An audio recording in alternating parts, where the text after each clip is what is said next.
You know, because all of our default positions when we're high is racism. When's the last time one of your friends used that excuse on you? Dude, sorry that I showed up to your picnic in blackface. But in my defense, I was exhausted. Hey, welcome back to my channel. Thanks for hanging out. I've got another nice little mix of routines performed at the Comedy and Magic Club over the years for you here. I noticed this one has one of my final performances of the Disciplined Dan routine that I went and did on television last year, and a few other crowd pleasers. The chapters are in the description below if you want to skip to a particular routine. Let me know what you think. Have you seen a different evolution of one of these routines? And I'll be in the comments as ever, so do the like, subscribe thing, but here you go. I don't like children. Good. A few of you agreeing. Some of you not on board yet. Well, get on board. Your children suck. I was out in public recently and one of these things was on its back ruining everybody's day. I didn't have anything to do with it, but being in the grocery store trying to get my groceries, like the other people of the grocery store, we were not happy with it. Just on its back there, kicking and screaming, little dream ruiner. I know some of you have them. The mother's trying to be all diplomatic. Santa Claus is watching, you know. Santa Claus is gonna find out. And this little thing just starts going, I don't give a shit about Santa Claus. Nothing's being done. The people at the grocery store were frustrated. I could feel it. So I calmly walked over to her and I softly said, hello, have you considered hitting it? Can you believe all the attention she was focusing on her glorified Tamagotchi? She now starts putting on me, you crazy man, we don't hit children, how can you say such a thing? So it became clear that she wasn't gonna do it.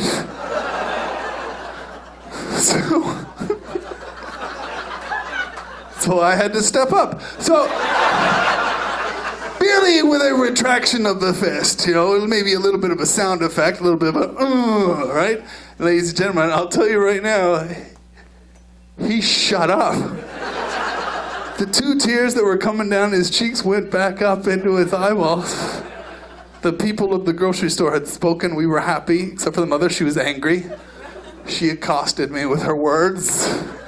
But her eyes, they said thank you.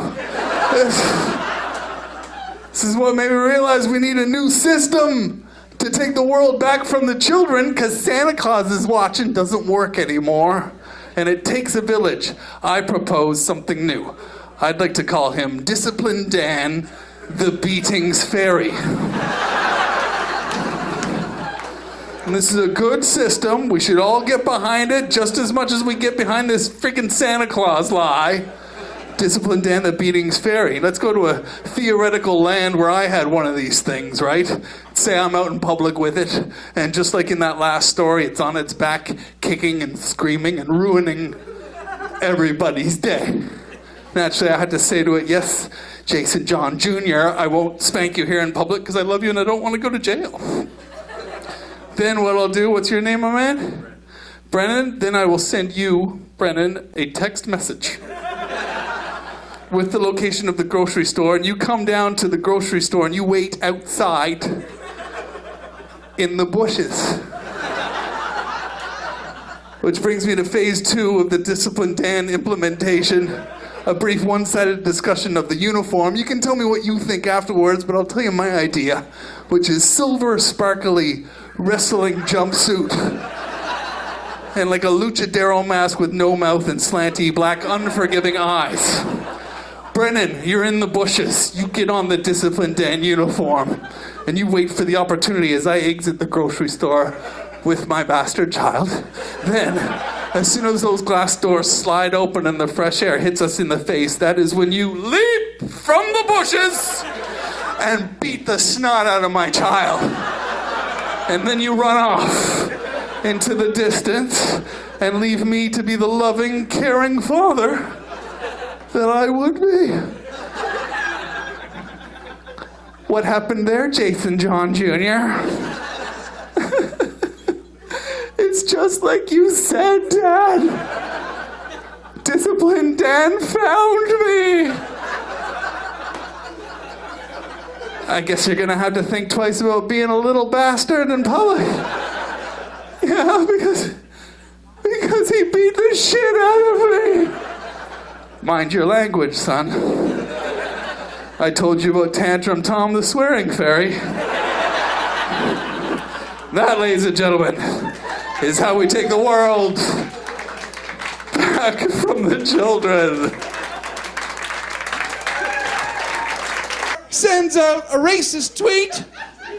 And that's not even the thing that got me. It was the thing that the next day, she sends out a tweet going, sorry for the racist tweet, but in my defense, I was on Ambien.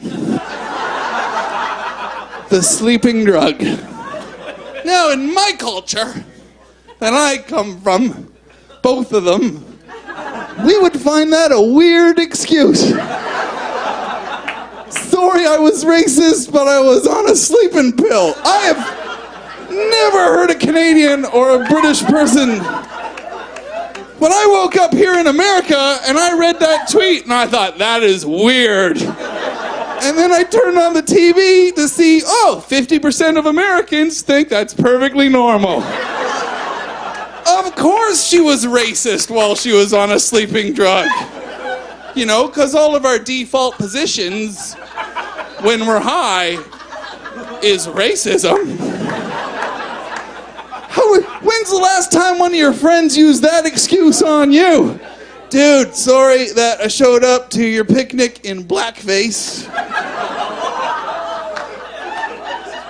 But in my defense, I was exhausted. I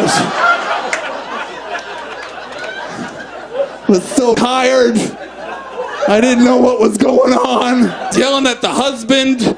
He was running after the kids. I was just trying to put my foundation on. I couldn't figure out, why is it so dark this morning? Yes, honey, put sunscreen on as bright as the day is young.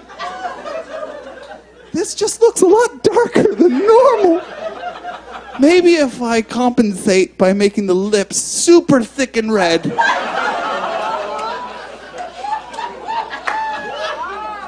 Doesn't seem to be working. Yeah, bring the crawl from the gasoline too, sweetheart. Better to have it, not need it. Need it, not have it. I feel like my phone heckles me all the time. The other day, it showed me a picture of an ex-girlfriend with an attitude that I thought that I would want to see it. It just beep, beep, beep, beep. Maybe you'll enjoy this memory from 2024. I can't pass a Captcha test to save my life. This is what I keep failing. I had the Captcha test the other day. We all get them. The 9-grid Captcha showed up to retrieve my emails. And it said, click on the traffic lights. And for the life of me, I couldn't decide if the support beams of the traffic lights count as part of the, you know what I mean? Because the lighty light bits are there in quadrants B and C, but the support beams E, F, and H and I. Then I started thinking, well, if I was a robot and you asked me to meet you at the traffic lights, you'd catch me out because I'd be perched on top of the thing. I'd be standing next to it, therefore the support beams are part of the traffic lights. And it failed me. It failed me, and then I want to argue with the robot that they'd got it wrong, but it already moved on to the next one. And it said, I'll give you one more chance to prove you're not a robot. Click on the motorcycle. And there was one motorcycle covering the whole thing. And for the life of me, I couldn't decide if the dude sitting on the motorcycle counted as part of the motor. Exactly. And to make matters worse, his helmet was just coming up into quadrant B, just ever so. What I'm trying to say is I haven't checked my emails in 3 weeks. I've got a new girlfriend. So, well, I mean, she's used, but she knew me.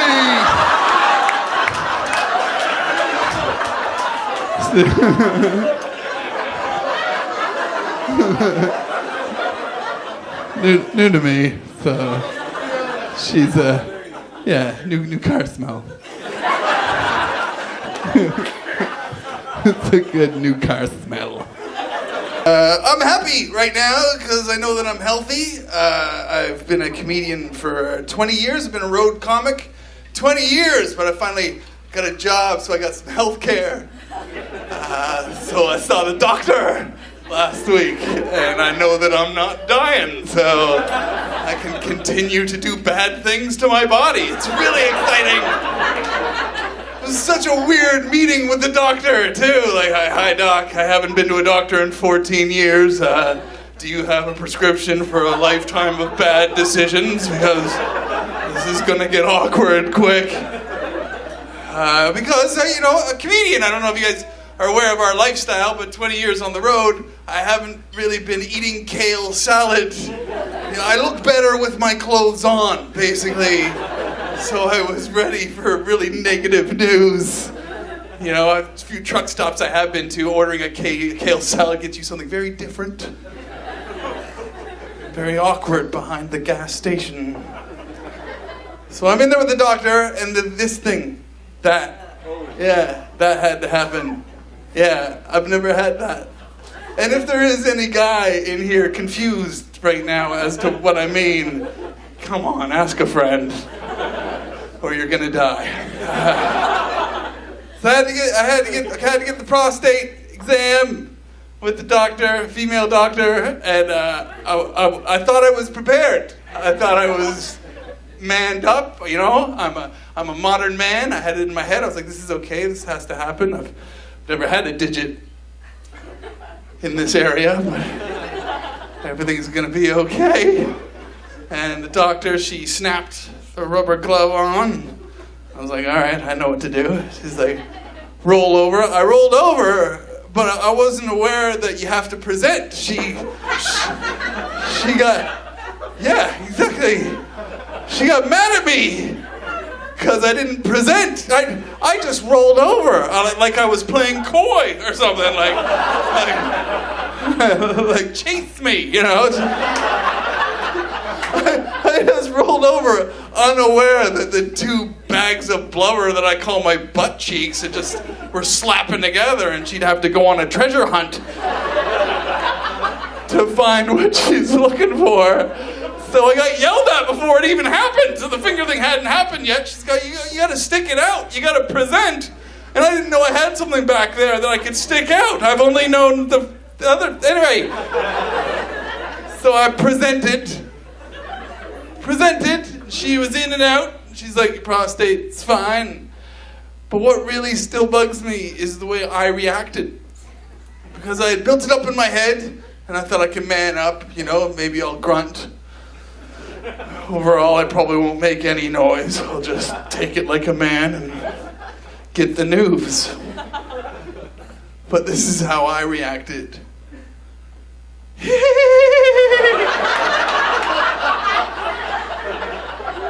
I giggled like a schoolgirl. I'm a modern man and it's still traumatizing me. Easter, I got a little Easter joke, because I realized recently I haven't been in America for an Easter for a long time. I lived in England for 15 years. They're not as religious in England, which is weird. All their churches have been turned into pubs. So this is my first time realizing, oh, right, it's a little bit religion, and I'll tell you why I don't like Easter. It's because I'm circumcised, and which I'll explain. You didn't have to say ouch, but thank you. Whoever over there was, ooh, ow. It was done when I was a kid. It's not a recent thing. Circumcised, not a complete prick. So circumcised. This is what happened when I was a kid, though. My mom tried to explain to me that I'd been circumcised by the rabbi, and being quite young at this point and having a little bit of an imagination, and not to mention not being Jewish, kind of led myself to believe that rabbi meant more than one rabbit. I was scared to death of rabbits growing up, man. Frightening for a little fuzzball with flick knives are gonna come and finish me off. And that's why I hated Easter, ladies and gentlemen. That's right there. Thanks very much. It's been a pleasure hanging out with you guys, man. Absolute pleasure.